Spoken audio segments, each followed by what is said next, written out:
being friendly and being a friend, I think, are two different things. I think there are many whites who act friendly toward Negroes. A fox acts friendly toward the lamb. And usually the fox is the one who ends up with the lamb chop on his plate. The wolf doesn't act friendly, and therefore the wolf has more difficulty in getting the lamb chop in his plate.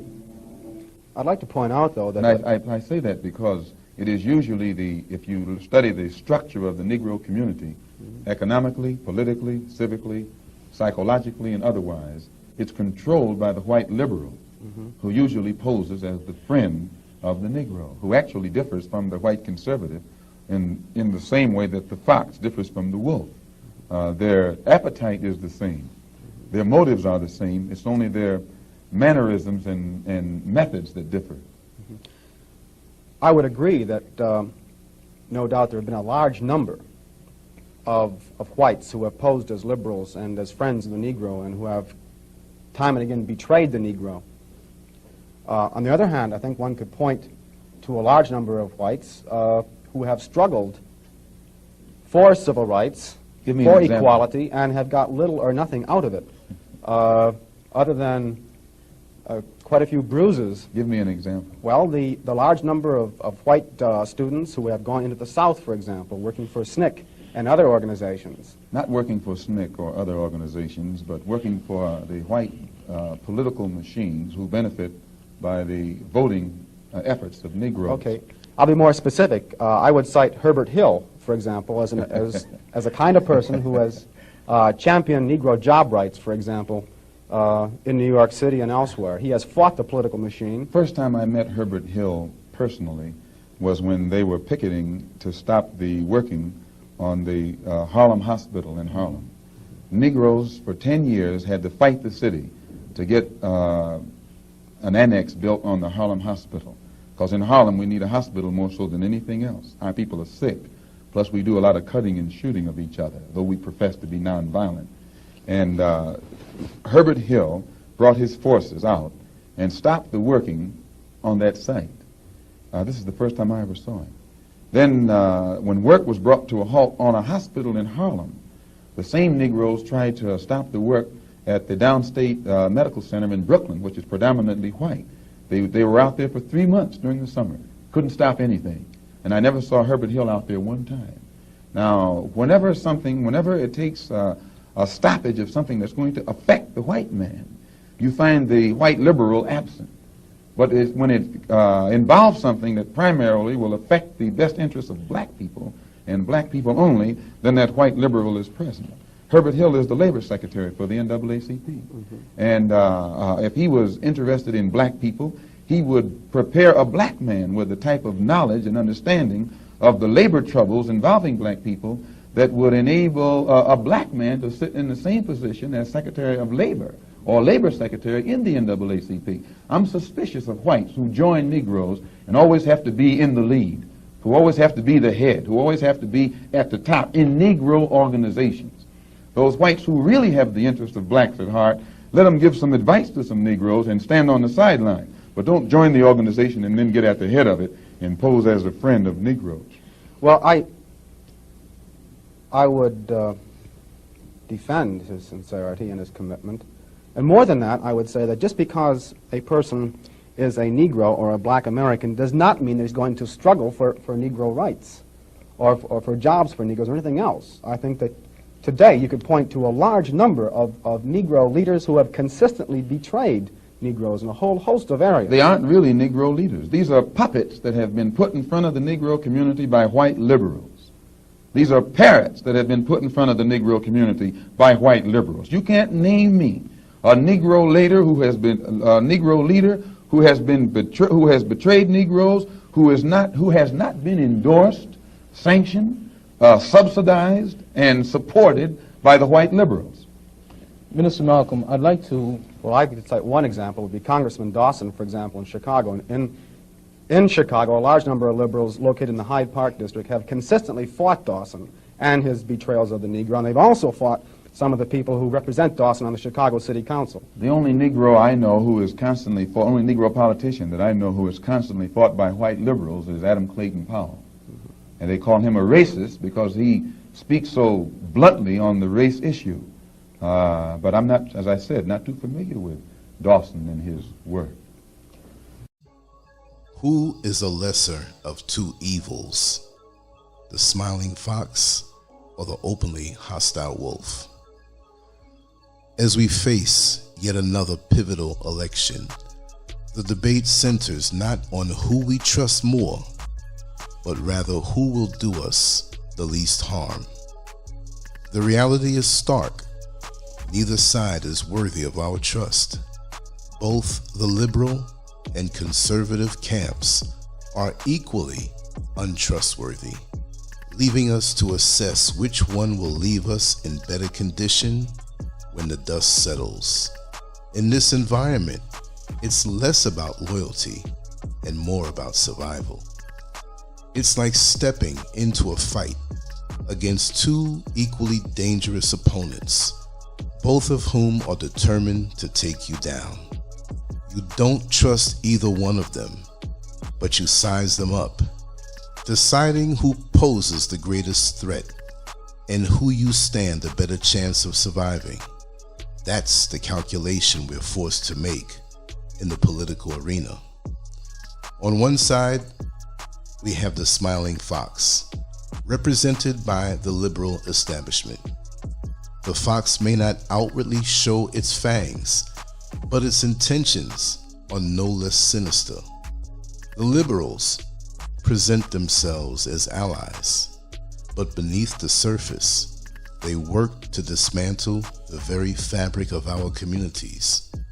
Their policies threaten to destroy the traditional family unit, emasculate men, and blur the lines between gender roles.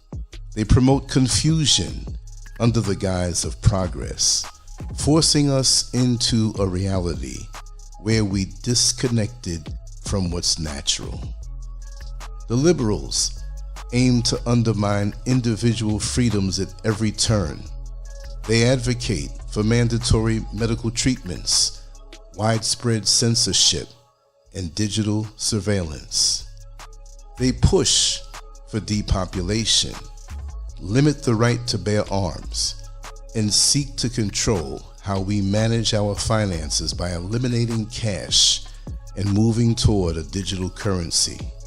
All of this is done under the pretense of creating a better world. But at what cost? The smiling fox, with his hidden agenda, is perhaps more dangerous because we may not even realize how much harm is being done until it's too late. On the other side, we have the openly hostile wolf, symbolized by the conservative establishment. The wolf doesn't hide its intentions. We know where we stand with this opponent. Overt racism may be part of its arsenal, and it may unapologetically distance itself from the black community. But at least we see the attack coming. The wolf represents a threat that we can identify and fight head on. Conservatives may not call us racial slurs or the N-word to our faces, but they stand firmly behind traditional values. They uphold the notion of two genders, support the family unit, and allow for individual choice in medical decisions. They respect freedom of speech and do not seek to censor dissenting voices. Their policies encourage free enterprise, promote energy independence through natural resources like oil and gas, and value individual freedoms. To truly understand what the lesser of two evils means, we need to break it down analytically. On the one hand, we have Donald Trump, who is perceived as the embodiment of racism and white supremacy. On the other hand, we have Kamala Harris, who, while not overtly racist, supports policies that some argue erode the foundations of society, such as family values, religious freedoms, and free speech. But we cannot ignore that racism exists on both sides. The Clinton administration, heavily supported by Democrats, played a significant role in the mass incarceration of Black Americans, further entrenching systemic racism. It's not enough to simply label Trump as the racist candidate without acknowledging the broader history of the Democratic Party's role in perpetrating similar injustices. When we start analyzing things mathematically as opposed to emotionally, we see that both sides have their share of racism and questionable policies. The real challenge is to weigh them against each other and determine what matters most to us as a community. Is it the overt racism of Trump, or is it the quieter, more insidious erosion of freedoms and societal values under Harris? The question we must ask ourselves, who is more dangerous, the smiling fox or the openly hostile wolf? The fox, with its covert manipulation, seeks to erode the very things that make us human, our families, our individuality, and our freedom. The wolf, while hostile, is at least transparent in its aggression. It may not have policies designed to help us, but it doesn't actively seek to dismantle the principles that allow us to fight back.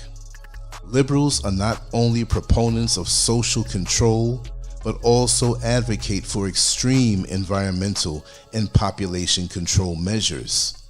They want to eliminate gas-powered vehicles, promote global digital currencies, and diminish our rights under the Constitution. Their attempts to limit free speech on social media platforms and control how we express ourselves is a direct attack on personal freedom. They claim to fight for progress, but push an agenda that leads to the destruction of natural law and human values. Ironically, both sides are guilty of racism.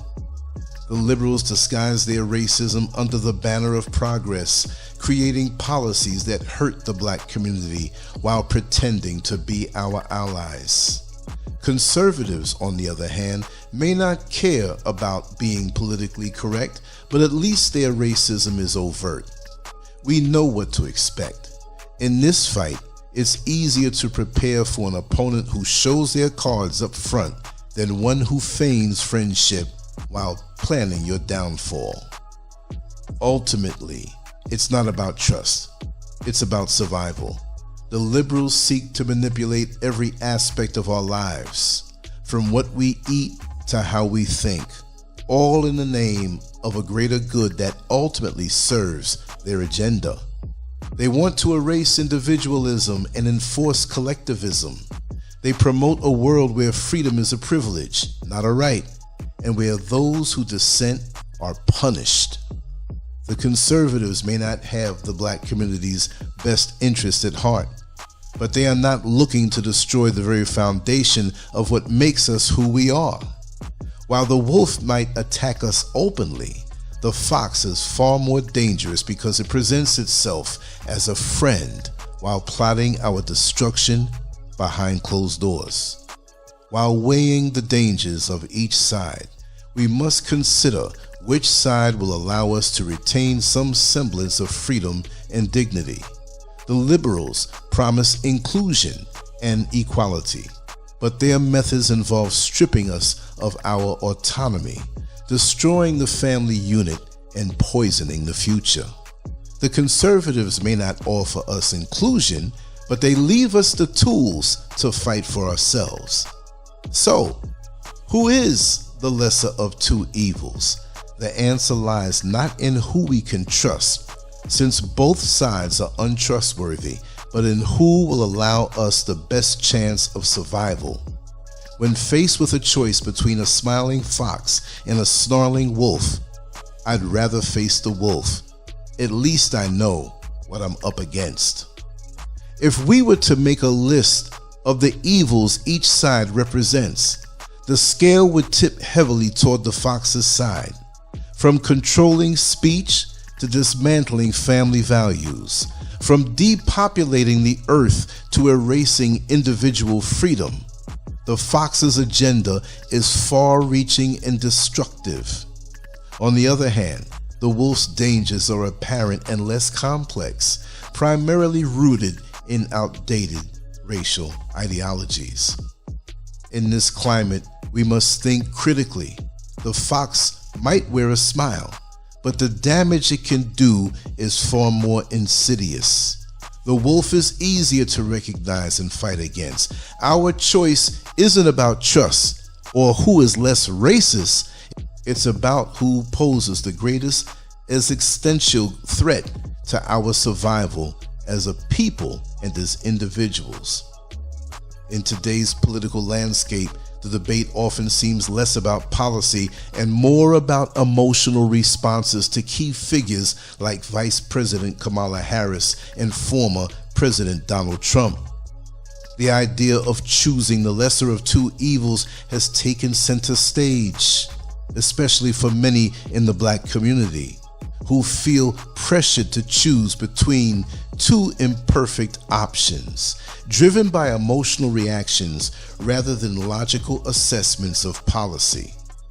Many voters rallied behind Kamala Harris not because of her track record or specific policies aimed at uplifting marginalized communities, but because of what she represents: a black woman in power.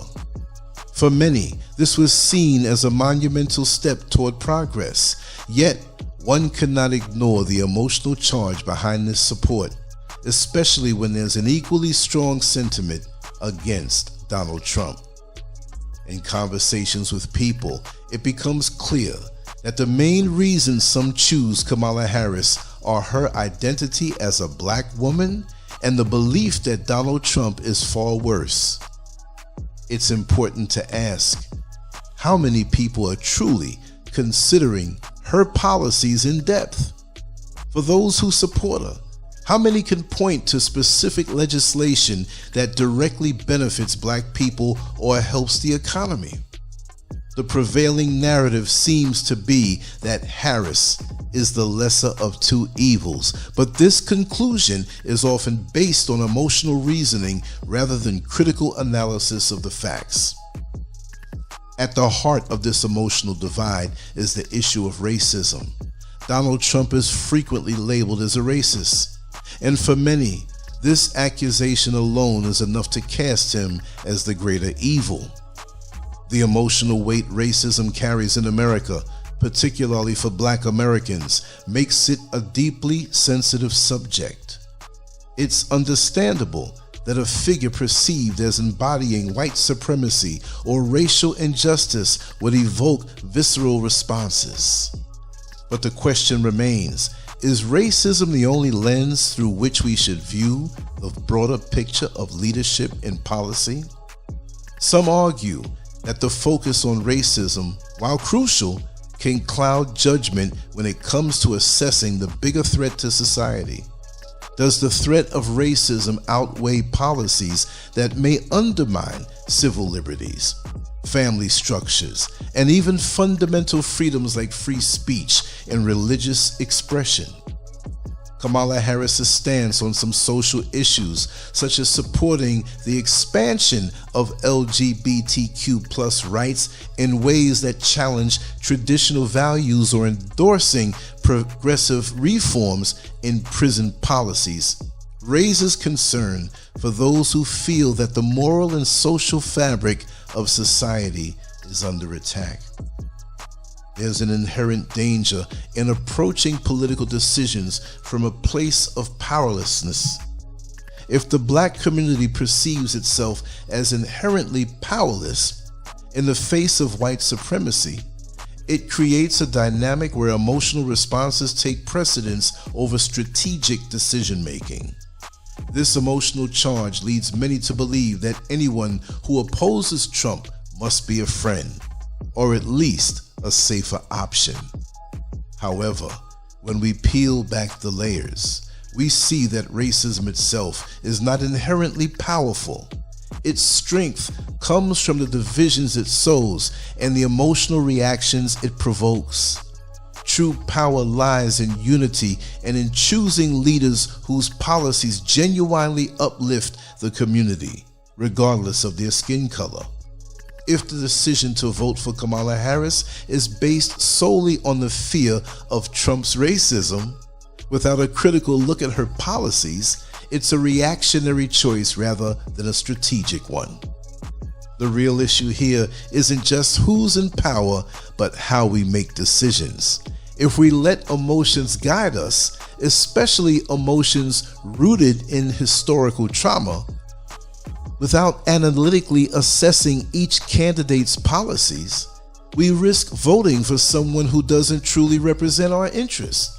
Kamala Harris has a history that should raise questions, such as her role in the prison industrial complex and her stance on certain economic issues. Yet, these topics are often overshadowed by the narrative that she's a black woman and that Trump is the embodiment of evil. Take, for example, the stance on prison reform. While Harris is being praised for being a champion of marginalized communities, her past actions as a prosecutor tell a different story. Many black men and women faced harsher sentences during her tenure, and some critics argue that her support for the prison industrial complex contradicted her public persona. Yet, these complexities are often overlooked because the emotional narrative pits her against Trump, making her the default lesser evil in many minds. In contrast, while Trump's policies are often viewed as harsh and even regressive, there are arguments that his economic strategies helped some marginalized communities, albeit indirectly.